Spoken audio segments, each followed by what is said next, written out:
우리 지난번 강해시에 우리는 십자가에 달리신 우리 예수님의 위대한 두 마디의 음성을 생각했습니다. 벌써 2주 전입니다. 여러분 잘 아시는 것처럼 그것은 첫 번째로 내가 목마르다라는 음성이었고, 그 다음 다 이루었다라는 음성이셨습니다.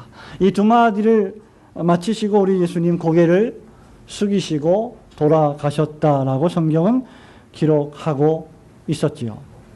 예수님은 내가 목마르다 라고 외치며 고난 가운데서도 인내하시며 하나님 말씀에 순종하셨습니다. 따라서 신자된 우리들 역시 그리스도 예수를 본받아 우리도 그렇게 하나님 섬길 때 어려운 일이 있을 수 있고 힘든 일이 있을 수 있는데, 목마른 일이 있을 수 있는데, 우리도 그렇게 인내하면서 순종하기를 소원한다라고 권면한 바 있습니다.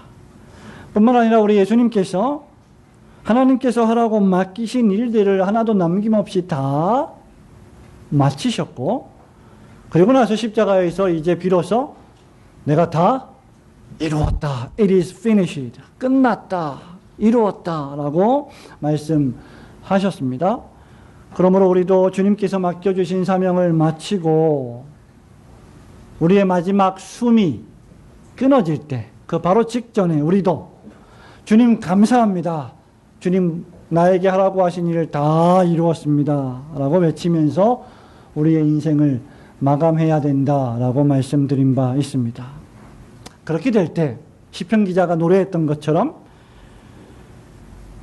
우리 주님께서 마침내 우리가 들어가고 싶어하는 그 소원의 항구에 들이게 하실 것이다 라고 말씀드렸습니다. 이제 우리가 읽은 이 본문의 말씀은요, 짧은 5절의 말씀이지만 예수님이 돌아가신 장면, 예수님이 장사 지낸 바 되는 장면들을 묘사하고 있습니다. 예수님 돌아가셨습니다. 그러나 우리 주님의 육체는, 그 주님의 시신은 여전히 지금 십자가상에 못 박혀 옆구리에 창을 찔리셔 피 흘리시고 물을 흘리시는 중에 매달려 계셨습니다. 이제 십자가에서 돌아가신 주님은 사도신경의 고백대로 장사 지낸 바 될 터였습니다. 우리나라식으로 말하면 땅을 파서 시신을 반을 안장하고 그 땅을 봉하고 또 인봉의 무덤을 만드는 작업이 필요하겠지만, 유대인들의 관례대로 돌무덤에 예수님이 안장될 터였습니다. 이러한 예수님의 장사 지낸 바 되는 것은 바로 성경대로 이루어진 일이었어요. 그런데 이 일에 우리가 읽은 이 본문의 말씀, 그리고 오늘 설교 제목에 나타나 있는 것처럼 두 사람의 그리스도인이 사용되었습니다. 그 사람의 이름이 뭘까요? 첫 번째, 한번 따라해 볼까요? 아리마대 사람 요셉. 네, 구약의 요셉 아닙니다. 아리마대 사람 요셉. 두 번째가 그 유명한 니고데모. 한번 따라할까요? 니고데모. 네, 요셉과 니고데모 두 명이 예수님의 이 장사 치르는 일에 사용되었다는 것이죠. 이 두 사람이 어떤 사람들이었는가, 그들의 삶에 어떤 획기적인 변화가 있었는가를 살펴보고, 그리고 마침내 예수님이 안장되신 그 새 무덤이 지닌 의미를 생각하면서 함께 은혜 나누기를 소원합니다. 먼저 무엇보다도 우리는 이 본문의 말씀에서 무명의 용감한 그리스도인, 잘 알려지지 않았지만 정말 용감한 신자 아리마대 사람 요셉을 발견하게 됩니다. 자, 38절 말씀 함께 읽겠습니다. 시작. 아리마대 사람 요셉은 예수의 제자이나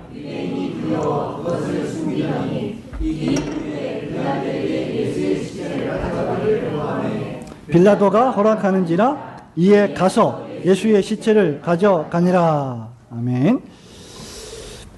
아리마대 사람 요셉은요, 오직 이 예수님의 장사 지낸 것과 관련해서 성경 마태, 마가, 누가, 요한복음, 사복음서에 공이 등장합니다.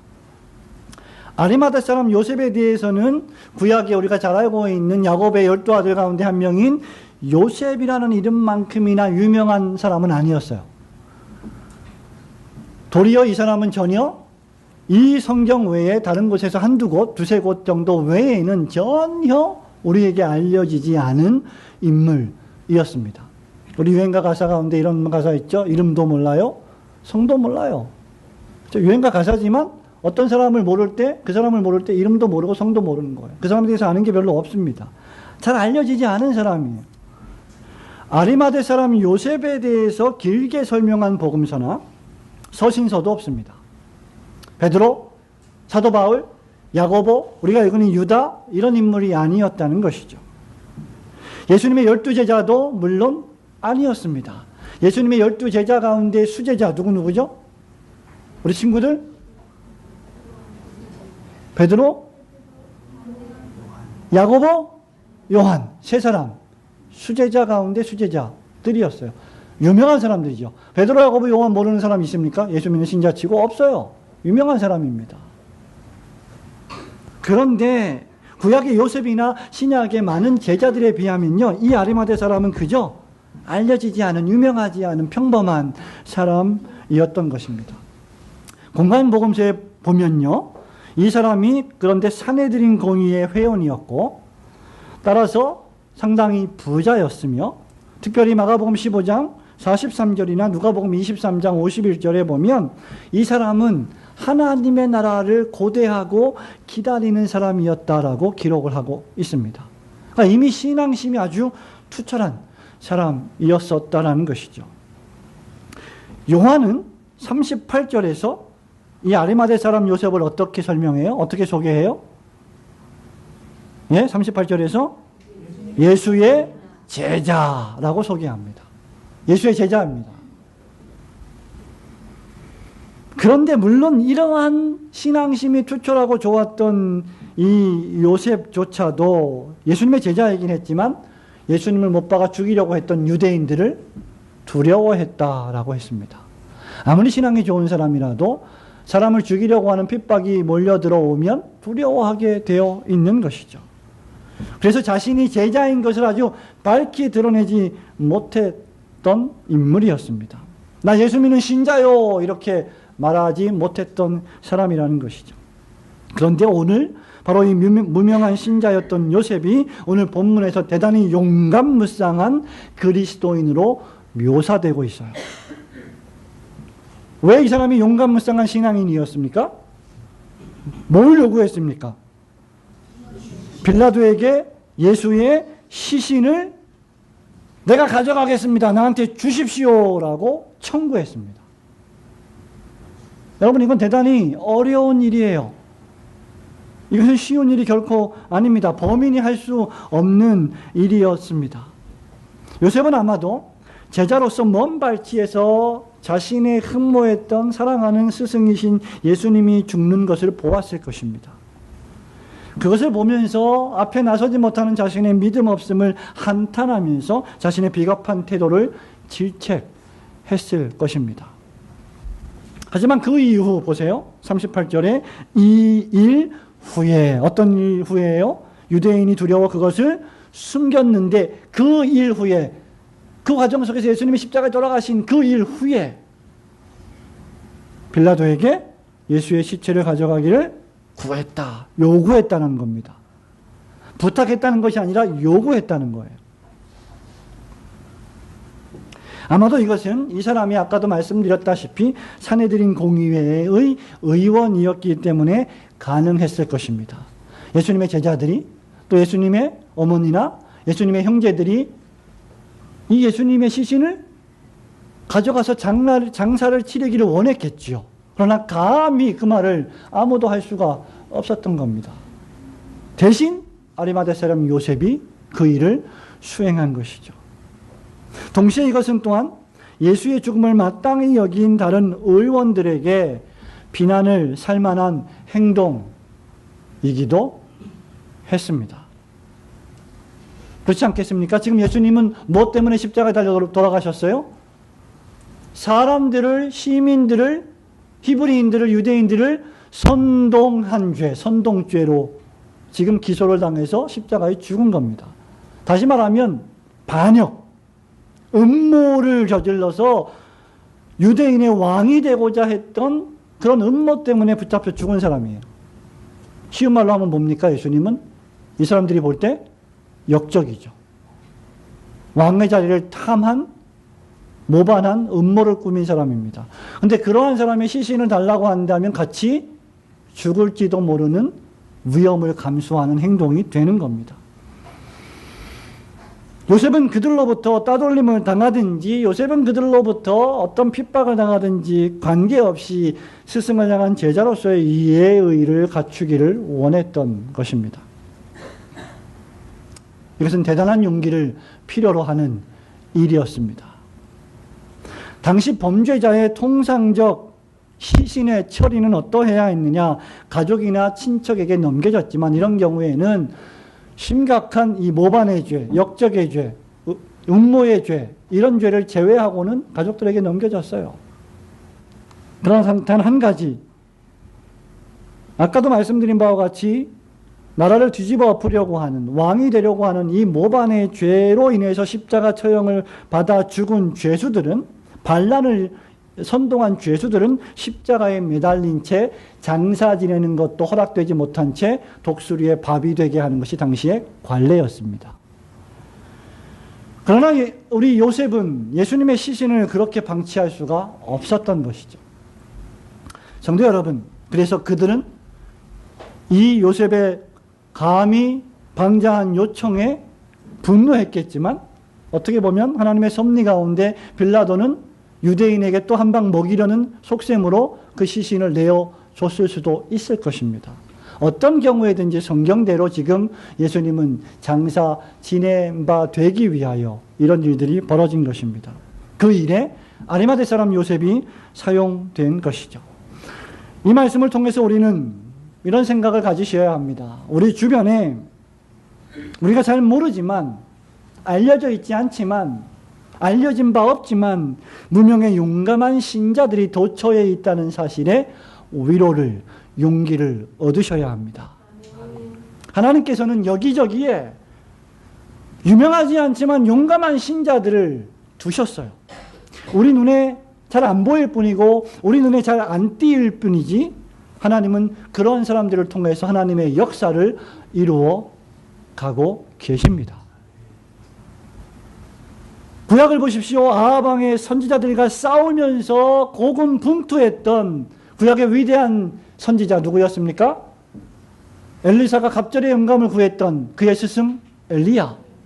그는 하나님에게 항변합니다. 하나님, 내가 하나님의 영광을 위해서 거짓 선지자들과 싸웠는데 이제 다 죽고 나만 남았습니다. 이제 아하방과 이세벨이 자기를 죽이려 하고 있다면서 로뎀나무 그늘 아래서 날 좀 죽여주세요. 날 좀 데려가 주세요. 못 살겠습니다. 이거 못 해먹겠습니다. 라고 간구했던 사람이 엘리야입니다. 그때 하나님께서 엘리야에게 뭐라고 말씀하시죠? 열왕기상 19장 18절에서 내가 이스라엘 가운데에서 7,000명을 남기리니 바알에게 다 무릎을 꿇지 아니하고 바알에게 입맞추지 아니한 자니라. 믿으시기를 축원합니다. 성도 여러분, 신앙의 절개를 지키고 하나님을 사랑하고 하나님 나라를 위하여 살아가는 사람들을 하나님은 7,000명씩이나 남겨놓으셨다는 겁니다. 엘리야의 눈에는 자기밖에 안 보였는데 엘리야는 그것을 보지 못했는데 하나님은 엘리야에게 너 말고도 7,000명이나 있다. 걱정하지 마라. 너는 죽을 수 없다. 너는 이 사명을 계속해야 한다. 라고 말씀해 주셨습니다. 어떻게 보면 우리가 하나님을 섬기고 우리가 교회에서 봉사를 하고 신앙생활을 해나갈 때 여러분의 눈에는 여러분밖에 없는 것 같고 우리 눈에는 한국교회가 패배한 것 같고 타락한 것 같고 우리 눈에는 그래서 소망이 없어 보이고 절망이 가득해 보이지만 하나님은 용감한 신자 아리마대 사람 요셉을 준비하고 계셨습니다. 베드로가 부인할 때, 유다가 배반할 때 하나님은 요셉을 만들어 놓으신 것입니다. 하나님은 우상에게 무릎을 꿇지 않은 7,000명을 남겨 놓으신 것이죠. 그러므로 우리는 함부로 하나님의 주권과 함부로 하나님의 계획을 판단해서는 안 될 것입니다. 교회가 작다고 함부로 말하지 않아야 합니다. 하나님의 눈에는 큰 교회, 작은 교회가 없어요. 하나님의 눈에는 오직 하나의 교회만 있을 뿐입니다. 거룩한 공교회, 거룩한 보편교회, 모든 가족들이 하나님의 가족이 되는 하나의 교회. 모든 지역 교회들은 그 하나의 교회의 가족일 뿐입니다. 하나님이 세우시는 하나님의 사람들이 도처에 있습니다. 우리는 예수님의 죽으신 시신을 장사 지내는 이 슬픈 장면 속에서도 아리마대 사람 요셉을 통해서 또다시 희망을 발견하게 됩니다. 모르긴 해도 우리 매 주일마다, 오늘은 없지만 우리 성치국 군이 찬양을 인도할 때 그 찬양을 인도하는 모습을 보는 여러분들의 마음이 아주 푸근하고 대견할 거라고 생각됩니다. 그러십니까? 예. 일주일 전에 목사님 제가 출장을 가야 돼서 주일을 부득이하게 비우게 되었습니다. 그러나 제가 해야 될 찬양을 신화준 군에게 제가 맡겨놓았기 때문에 걱정하지 않습니다. 잘 다녀오겠습니다 하고 기도하고 갔습니다. 오늘 신화준 군이 찬양을 하는데 대견하지 않습니까? 성치국 군이 잠시 자리를 비워도 신화준 군이 있는 거죠. 조용히 눈에 잘 띄지 않지만 그렇게 주님을 섬기는 사람들이 여기저기 있는 겁니다. 나는 박신희 집사님이 계속 찬양을 했으면 좋겠어요. 너무 은혜로워요. 화음도 막 있고 그러니까 너무 좋습니다. 아리마대 사람 요셉은요, 어떤 사람이었느냐? 조용히 눈에 띄지 않았지만 예수님을 섬겼던 사람입니다. 그거예요. 우리가 하나님을 섬기는 것이 뭡니까? 바로 이겁니다. 요셉처럼 신실하게, 그러나 용감하게, 그러나 눈에 띄지 않게 주님을 섬기는 것이죠. 우리 올고든 교회에 유명하지는 않지만 하나님이 세워놓으시는 아리마대 사람 요셉처럼 하나님이 숨겨놓으신 용감한 신자들이 여기저기 또 한국교회에 많아지기를 주님의 이름으로 축원합니다. 두 번째 인물이 있습니다. 두 번째, 이 예수님의 장사 지낸 일에 사용되는 또 하나의 인물이 바로 처음보다는 나중에 더욱 신실해진 니고데모가 있었습니다. 자, 39절, 40절 말씀 또 한번 읽어보겠습니다. 일찍이 시작.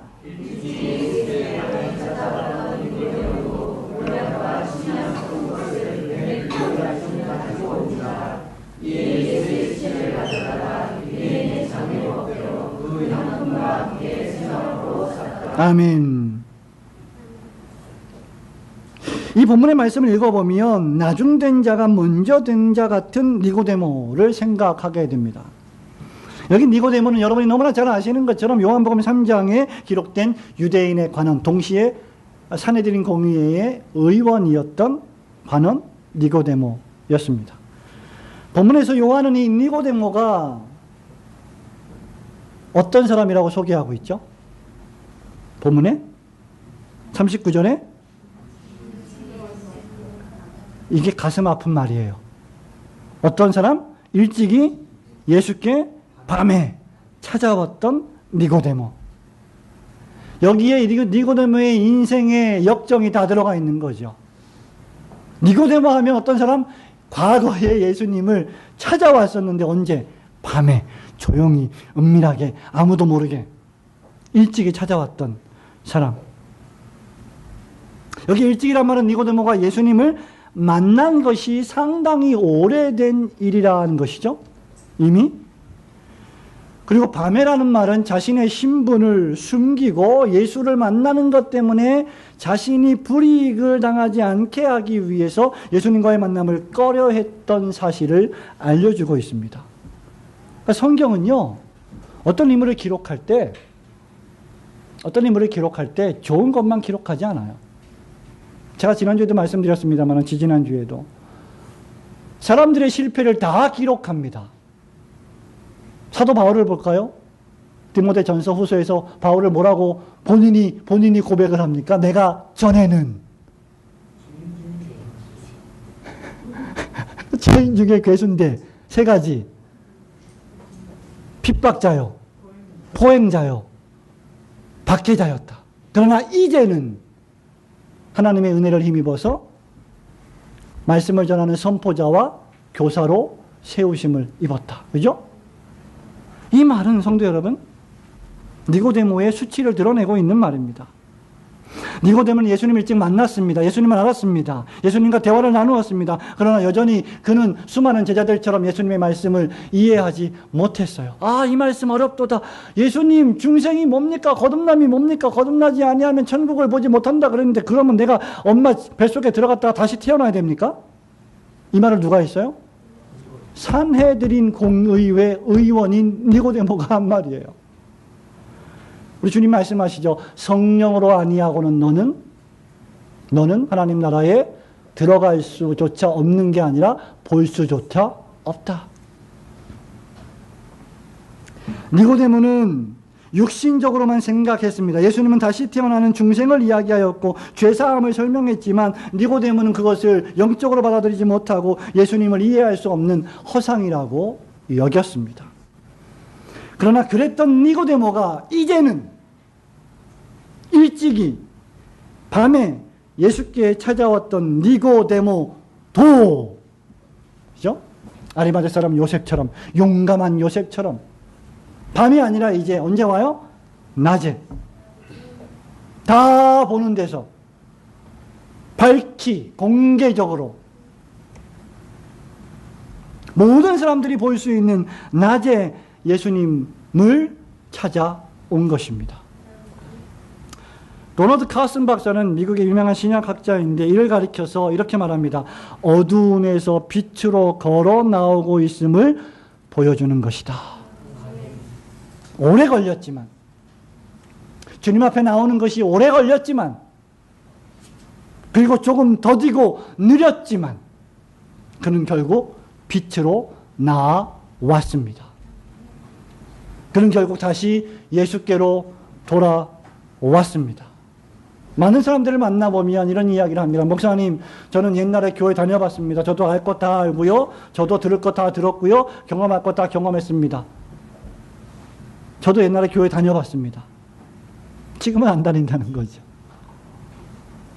그런 사람들이 많이 주변에 있습니다.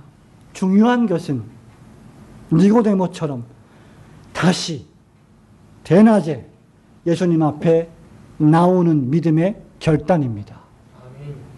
확신과 신앙과 평안과 지성을 가지고 행동해야 합니다. 과거에는 의심과 불신과 불안과 무지로 예수님을 만났다면 이제 시간이 지난 지금은 확신과 믿음을 가지고 예수님 앞에 자꾸 나아와야 돼요. 예수께로 나온 그의 행동은 신실하고 참된 것이었습니다. 이유는 그가 들고 나온 것을 볼 때 더욱 확실해집니다. 40절에 보면, 39절에 보면 니고데모가 가지고 나온 것이 있죠. 뭡니까? 몰약과 침향 섞은 것을 100근쯤 가지고 나왔다고 했습니다. 여기 몰약과 침향은 죽은 시신을 하얀 세마포로 싸서 무덤에 안치할 때 그 시체가 부패하지 않도록, 그리고 아름다운 향기를 낼 수 있도록 바르는 약품과 같은 것입니다. 파우더로 된 것도 있고 또 기름처럼 된 것도 있고, 이것을 100근까지 가져왔다. 그런 것은 엄청난 가치의 양이지요. 한 근이 몇 g입니까 보통? 600g이에요? 돼지고기 한 근이 600g입니까? 그럼 100근이면 60kg 맞죠? 유황과 몰약, 침향과 몰약을 60kg나 되는 사람 장정 하나의 몸무게만큼 가져왔다. 어마어마한 양입니다. 역사에 의하면 여러분 잘 아시는 헤롯 대왕의 장례식에는 이런 향품을 진, 이러한 유향과 몰약, 침향 이런 것을 진 500명의 종들이 참석했다라는 역사적 기록이 있어요.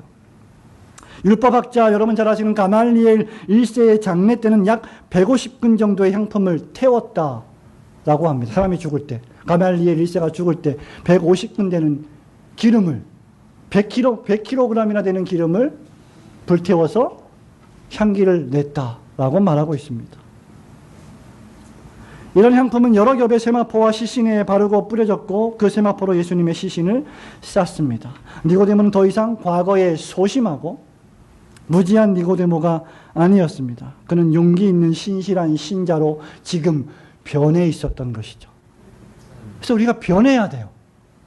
저와 여러분이 계속 변해야 돼요. 안 변한 사람 아무도 없습니다. 다 변해요. 제가 볼 때는 우리 교회 초창기 개척할 때 2014년 8월 17일 개척 예배 드리고 지금까지 만 4년이 지나가고 있는데 변했어요. 다 변했어. 둘 중에 하나입니다. 좋게 변하든지 안 좋게 변하든지. 안 변하는 사람은 없습니다. 그렇다면 우리는 믿음을 가진 사람으로서 선하게 변해야 합니다. 믿음을 가진 신자로 변해 있어야 합니다. 이제 니고데모는 공공연하게 예수님이 못 박히신 이 공적인 장소, 모든 사람들이 밝게 볼 수 있는 골고다 언덕에 친히 왔습니다. 나타났습니다. 예배를 드리는 것을 부끄러워하지 않습니다. 예배당 나오는 것을 두려워하지 않습니다. 사람들을 만나는 것을 두려워하지 않습니다. 성도의 교제를 기뻐하고 즐거워합니다. 이처럼 니고데모의 믿음은 계속해서 또 성장했던 것입니다. 이것이 그냥 이루어질까요? 아닙니다.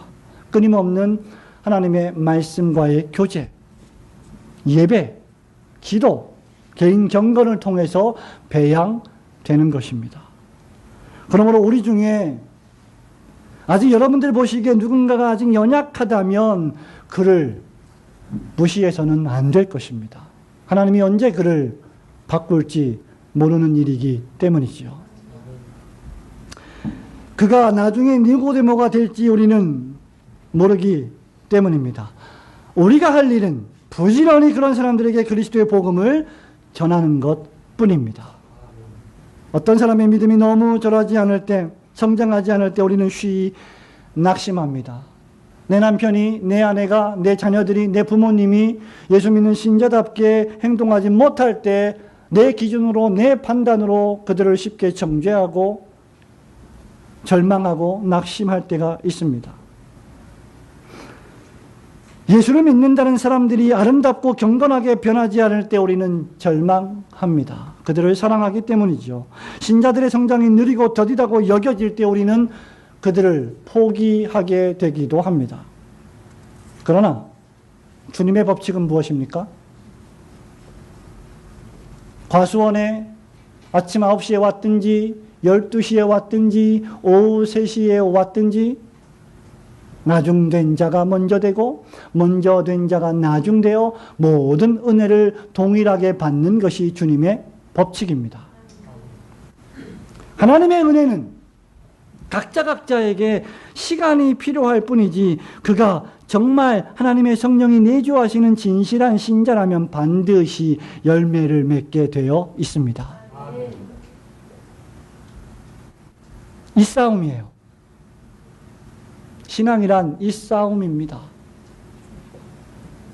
비록 우리 올고든 교회에 더딘 것 같더라도 저는 반드시 믿음의 씨앗이 심겨져서 싹을 틔우고 마침내 빛으로 나아오는 신실한 신자들이 더욱 많아지기를 주님의 이름으로 소원하고 축원합니다. 찬양을 열심히 인도하는 성치국 군과 신하준 군의 모습에서 교회 오빠의 향기가 나는 거죠. 정말 저 친구들이 믿음이 있는가? 은혜를 체험했는가라고 할 때 우리가 상상할 수 없는 정도의 믿음들이 그 안에서 꿈틀대고 있다는 것을 우리는 믿어야 됩니다. 부모들이 믿어야 돼요. 믿고 낙심하지 말아야 됩니다. 힘들어도 인내해야 됩니다.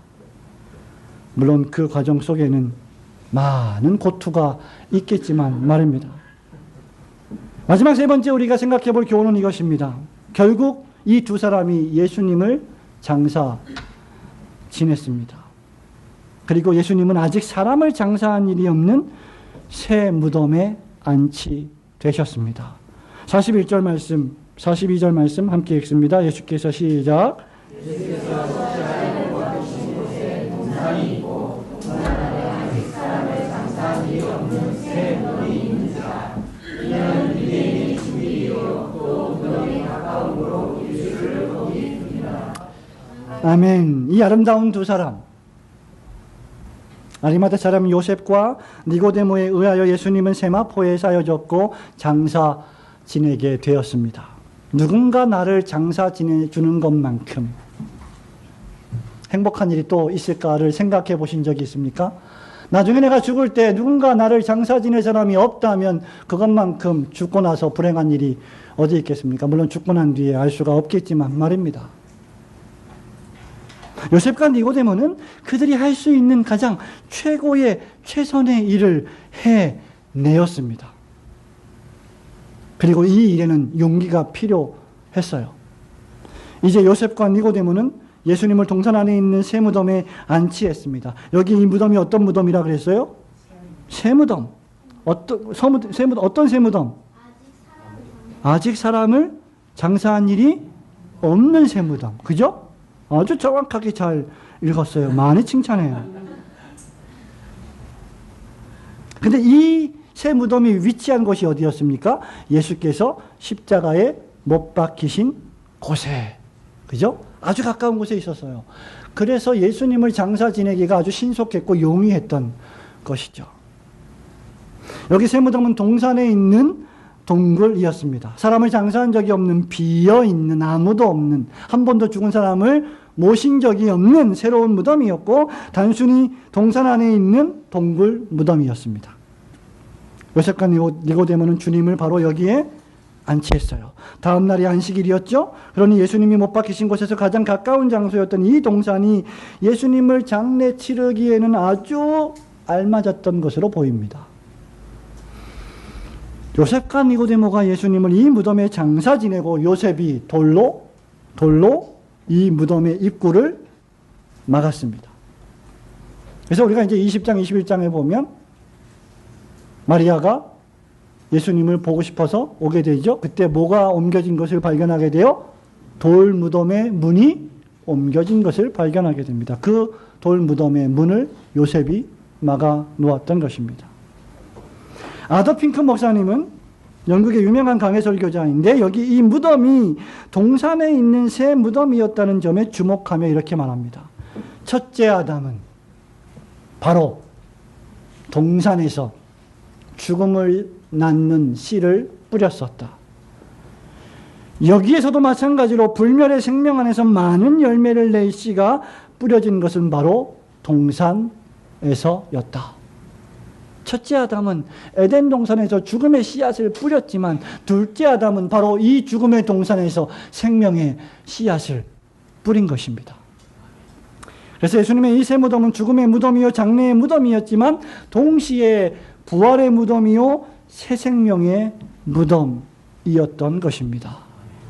사람을 장사한 일이 없는 새 무덤에 예수님의 시체가 안치되었다는 것은 그 무덤에서 살아나오신 분은 바로 오직 한 분 예수 그리스도 뿐이심을 응변적으로 증거해 주는 것입니다. 성도 여러분, 오늘날은 좀 덜한 것 같지만 사람들은 자신의 장례와 무덤에 엄청난 돈을 쏟아붓지 않습니까? 좋은 땅을 사서, 큰 땅을 사서, 몇 천만 원, 몇 억의 땅을 사서 화려한 무덤을 만들고 비석을 세웁니다. 그러나 이러한 화려한 무덤이 그들의 운명을 좌우하지는 못합니다. 돈이 많다고 해서 자신의 운명을 좌우할 사람은 아무도 없습니다. 세상의 가장 무소불위의 권력을 소유했다고 하더라도 그의 운명을 좌우할 수는 없는 노릇입니다. 그런 무덤이나 비석이 자신의 운명을 결정지지 못합니다. 제가 예전에 설교할 때 이런 예화를 한번 말씀드린 적이 있죠. 어떤 사람인지 지금 이름은 잘 기억나지 않지만 무덤의 비석에 이렇게 쓰여져 있다고 얘기 드렸죠. 혹시 기억나세요? 목사님 도대체 무슨 말씀을 하시는 것입니까? 우물쭈물 하다가 내 이럴 줄 알았다. 기억 안 나시는가 보군요. 비석에, 사람이 죽은 무덤의 비석에 이 사람이 누군지 설명해 주는데 우물쭈물 하다가 내 그럴 줄 알았다. 이게 마지막 말이에요. 인생을 우물쭈물 하다가 그냥 살다가 죽었다는 거지. 끝이에요, 그게.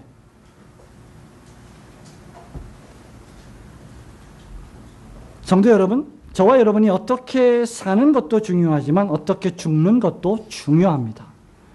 예수님은 하나님의 뜻을 위하여 사셨고 하나님의 뜻을 위하여 죽으셨습니다. 예수님이 그러하셨다면 저와 여러분 역시 마음대로 살고 마음대로 죽을 수 있겠습니까? 아닙니다. 우리도 주님이 맡겨주신 사명을 그 주님의 뜻대로 살아가다가 어떠한 죽음으로 죽어야 할지 주님이 결정해 주시면 그 죽음으로 죽는 거예요. 그게 순교이든지 그게 행복하게 편안하게 죽는 것이든지 잠을 자다가 그냥 잠자는 상태에서 잠자고 계속 잠자고 있든가 그렇게 죽든지 아무 관계없이 주님이 결정해 주시는 대로 우리는 죽는 겁니다.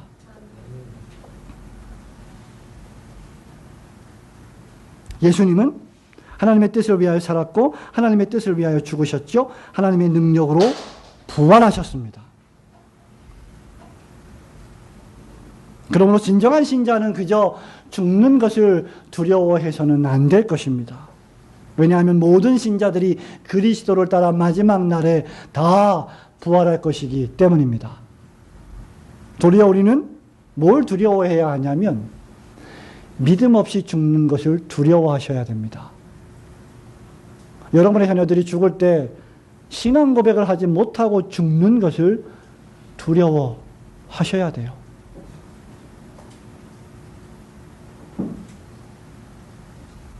여러분들은 열매 없이 죽는 것을 두려워하셔야 됩니다. 우리는 무덤을 볼 때 어떻습니까? 성도 여러분, 저도 자주자주 장례식에 가고 저희 어머니를 무덤에 안장할 때 장례를 치를 때도 그 무덤을 보았고 또 이장할 때도 보았습니다마는 무덤을 볼 때 여러분은 어떤 생각이 드십니까? 절망하지요. 여러분의 부모님을 장례 치를 때 여러분은 눈물을 흘리셨을 것입니다. 무덤을 볼 때 우리는 슬퍼합니다. 무덤이야말로 인간이 해결할 수 없는 지상 최대의 난제입니다. 우리 가운데 무덤에 묻히지 않은 사람이 과연 있을까요? 아무도 없습니다. 아무도 없어요. 그러나 예수님의 새 무덤은 비어 있습니다. 그분이 다시 살아나셨기 때문입니다. 그분이 부활하여 잠자는 자들의 첫 열매가 되셨기 때문입니다. 마침내 우리도 언젠가 죽는다면 주님을 본받아 우리도 무덤에서 부활할 것입니다. 믿으시기를 축원합니다. 그러므로 우리도 언제든지 죽기 전까지 썩는 양식을 위하여 일하지 말고 예수님 말씀하신 것처럼 썩지 않는 영생하도록 있는 양식을 위하여 일하라고 하신 말씀을 명심하셔야 합니다. 그래서 일할 때도 하나님의 영광을 위해서, 공부할 때도 하나님의 영광을 위해서, 사업을 하고 분주하게 움직일 때도 내가 왜 이 짓을 하고 있는가라고 생각하기보다 하나님의 영광을 위해서, 대학을 갈 때도 취업을 할 때도 하나님의 영광을 위해서, 결혼을 할 때도 하나님의 영광을 위해서, 아이를 낳을 때도 키울 때도 하나님의 영광을 위해서 살아가야 하는 것입니다. 우리는 무덤을 위해 일하지 않고 무덤 너머에 무덤을 정복하신 예수 그리스도께서 계신 하나님의 나라와 그분의 영광을 위하여 일하는 사람들이기 때문입니다. 성도 여러분, 말씀을 맺습니다. 아리마대 사람 요셉은 조용히 눈에 띄지 않는 성격의 소유자였지만 신실했습니다. 일관성이 있었습니다. 상황의 환경에 좌우되지 않았습니다. 용감하게 주님의 시신을 찾아왔습니다. 그도 물론 두려웠지만, 잠시 낙심했지만, 힘들었지만 그는 용감하게 요청했고 마침내 가서 시체를 가져가니라 라는 말씀을 볼 때 예수님을 가지고 왔습니다. 니고데모는 처음에는 의심했습니다. 불안해했습니다. 그러나 결국 침향과 몰약을 섞어서 예수님의 시신을 세마포로 친히 쌓고 예의를 다 갖추어서 주님의 시신의 아름다운 복음의 향기가 나게 했습니다. 우리 울거든 교회 성도들이 저는 그런 의미에서 아리마대 사람 요셉 같기를 소원합니다. 눈에 띄지 않지만, 드러내지 않지만 자신을 겸손히 하나님 앞에 낮추고 주님을 섬기고 봉사하는 사람들이 되기를 소원합니다. 오늘 뜻밖의 목양실에 우리 죄송한데 제가 강승현 집사님이 계속해서 죄송한데 오늘은 뜻밖의 할 수밖에 없는 게 아이스케이크 박스를 메고 오셨어요. 아이들에게 아이스크림을 나누어주는 기쁨과 즐거움으로 충만한 집사님. 그냥 가만히 있어도 그냥 드러나는 거죠. 드러내려고 드러내는 게 아니라 자신을 드러내기보다 아이들을 세워주고 아이들을 위해주고 다른 사람을 드러내고 세워주는 성도들이 되기를 소원합니다. 우리 울거든 교회 성도들이 니고데모처럼 주님의 장사를 예비하기 원합니다. 주님의 나라와 몸된 교회를 위해서, 영혼 구원을 위해서 비싼 모략과 침향까지라도 아끼지 않고 기쁘게 주님의 일에 써주십시오라고 사용하시는 멋진 성도들이 되시기를 주님의 이름으로 축원합니다. 아멘.